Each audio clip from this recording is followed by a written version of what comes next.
bee farmer here, and guess what? I am going back to school. Whoa, I got the radio on. I hope that's not too loud. Turn that down a little bit. She came on awfully strong.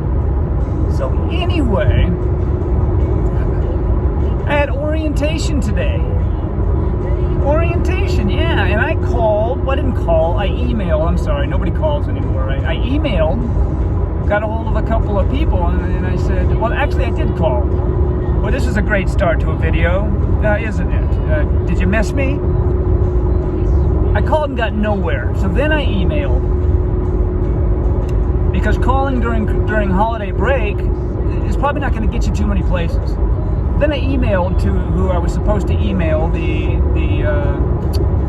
Office of Orientation or some such nonsense. And my point was that I'm in my 60s. I'm not a typical college student first year or a typical transfer college student. So I'm not going to need housing. I live literally 2 blocks from the campus. I am like 4 blocks from the Life Sciences building where I'll be taking most of my courses. I've been on the campus no less than 12 times for many reasons. Some of which included talking to my advisors, talking to the department heads, registering for classes, and getting everything together, and being ready to go to school. So I was basically asking them, is this for me? Should I be going to orientation? And the lady in charge said, yes, you have to go. You have to go. I was like, okay. So I went, and I was a little bit nervous because I'm thinking I'm going to be surrounded by 18-year-olds. Well, first off, that doesn't have to be a horrible thing. I mean, is that going to be a horrible thing? Should it be a horrible thing? No, actually, it shouldn't be a horrible thing.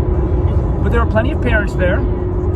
There were probably 20 to 25 students, if I can kind of do the observing math. About 20 to 25 students. Well, as soon as I checked into the orientation table at 0900 this morning, the guy behind me was also over 60. So I figured he was a parent, or maybe a grandparent. I don't know. But no, he was a student. So we sat, and then they gave us free breakfast. We didn't know we were having breakfast at 9 o'clock, and the big party wasn't starting until 9:40. But they gave us a breakfast, so I had a little orange juice, and he had a bacon burger or something. I'm not sure what it was. But we chatted, both shared the same concerns. Now this gentleman didn't seem to be the college type. He didn't speak like the college type. He didn't have the demeanor of the college type, and I don't mean because of his age. No, obviously that would be ludicrous for me to think because of his age he wasn't the college type. Just the manner in which he presented himself, the manner in which he spoke, the manner in which he dressed, it just didn't come across. So I went straight to the stereotype card. How many times have I learned not to do that? He'd never been to college. He was a truck driver. So I'm like, well, here's my stereotype. So we talked, and nice enough guy. Wasn't sure how much I'd have in common with him. And then the thing came up, I asked him, I said, what classes are you going to take? He said, I'm only taking one class. I'm taking a yoga class. And I was like, if you're going to take one class, that's probably a pretty good class to take. And he's like, yeah, I'm retired. I used to drive a truck. And I've settled in Silver City, and I just want to get active in the community a little bit. I want to take a class. I want to try to be healthy, or healthier. I can't remember exactly what he said. And then he asked me what I was taking, and I said, I'm taking a zoology class, a philosophy class, and a Spanish class. And he's like, philosophy, Plato, the shadow. And he started talking about some other stuff, and I was like, wow, you're well read, huh? And he's like, I'm well listened. I said, you're doing the audio books. You're listening to authors that way? And he's like, you betcha. And we started talking about Plato and Aristotle. Oh my goodness. So I'm like, okay, Dennis, you're going to the university to learn some things. What'd you learn today, buddy? Well, I learned that I need to continue to examine my stereotypes and continue to throw them out the window. I wasn't schooling him on philosophy. We were talking back and forth and discussing some of the great philosophers, past and current. So I had a good time with Ed there. We had fun. And so we finished the breakfast, and then we went to the first course of action, and I forget exactly what it was, who was talking about what, but it might have been registration and financial aid and various administrative aspects of the university. I think that's what we were talking. We were getting presentations on that. And there was some of a get to know each other and talk amongst yourselves and ask questions and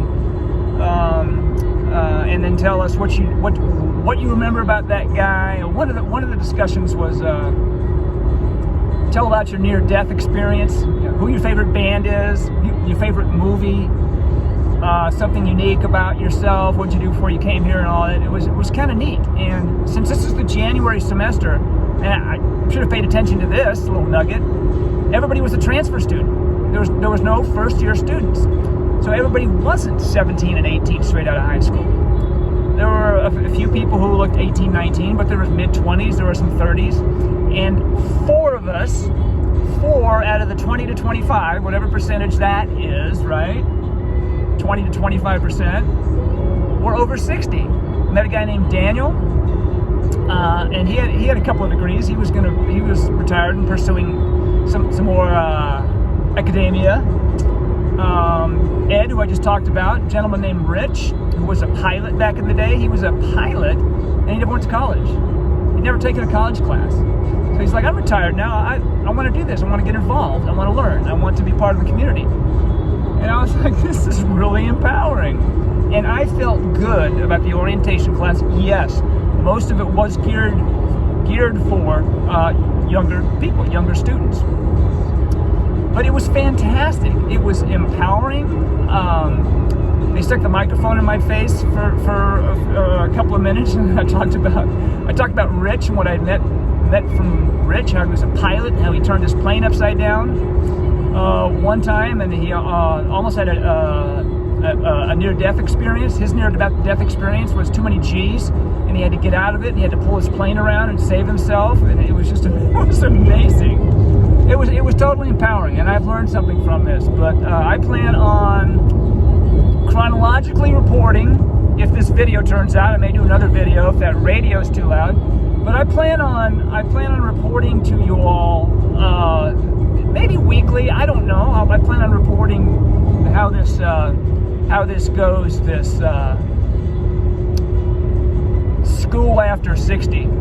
I plan on journaling and maybe make a book out of it. But that's it for me now. This is Would-Be Farmer, and I am somewhere between Silver City and Deming, New Mexico. I'm going to order some eyeglasses.